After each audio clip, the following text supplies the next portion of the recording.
Hello, refrigerator air condition technician sa mga nag-aaral sa TESDA ng refrigeration. Ang tutorial ko now is paano mag-clear ng tubo. So meron ako dito 1/4 na tubo, copper tube. So turuan ko kayo kung paano mag-clear.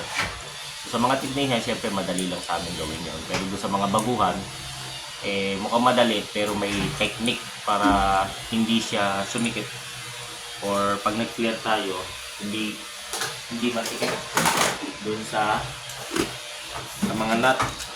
So kukuha tayo dito ng nut para yung sample natin, ano? Ito 1/4 na nut.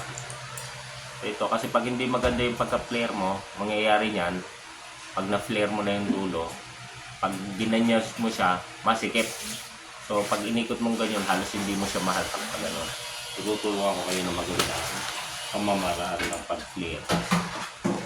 So, 1/4. Siyempre, ang gagamitin natin is yung black na may 1/4. So, yung isa, dalawa. So, ito. So, 1/4. So, doon natin siya ilalagay, no? Okay. So, ilalagay ko muna. Kita kaya. So, clear tayo. Magpapakita ko ng isa lamang. Ito yung walang cut na video para makita nyo. Kung makikita nyo, nilagay ko siyang ganyan. Suwagan mo itong isa. So, sa pag-flare, so, ganyan. Isa mo na. Kung magadihikitan yung black. Tapos kunin mo yung isa, pwede mo itong gamitin. So ngayon, kailangan sakto lang siya doon sa leg. Ganun, hindi pwedeng lampas. Pag lagpas, masyadong bubuka, kasabit siya sa nut. So ganun lang. Ayan, ha? So ganyan ang pag-flare. Kung palagay mo pantay na, simpatin mo ng ganyan, pantay sa mata mo, pwede mo na siya higpitan. Okay? So ito naturo ko na dati pero parang nabura ko yata yung video. So yan na, mahigpit na. Okay? So 1/4 itong ating tutorial. So ito, dapat matutunan din ito ng nag-aaral sa refrigeration. Okay? So syempre sa TESDA, mabilisan yung process ng turo.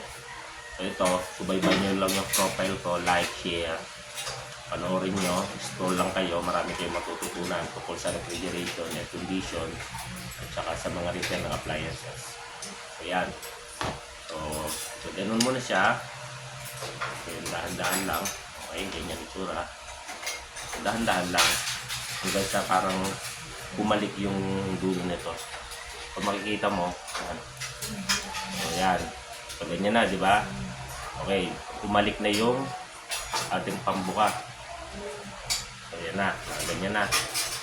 So ngayon, tuloy mo lang, titigas siya syempre. Tuloy lang. Hanggang sa kaya mo. Hanggang kaya mo pa siyang pigitin, yun yun. So kung hindi mo na siya kayang pigitin, ibig sabihin sagad na.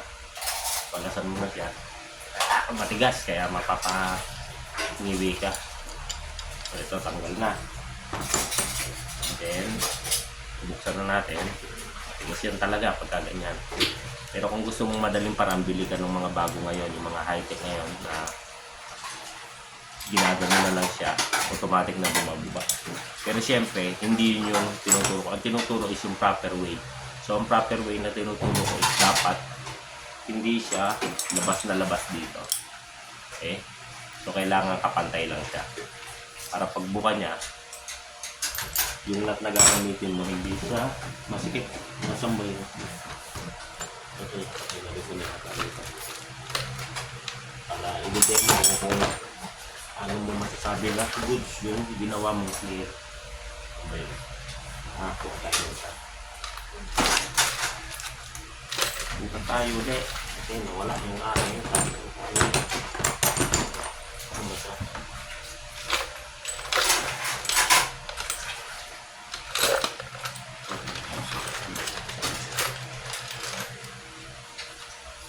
Yun nga ako guys, parang nalaglag. Kasi nalaglag. Okay, papakita ko lang ha.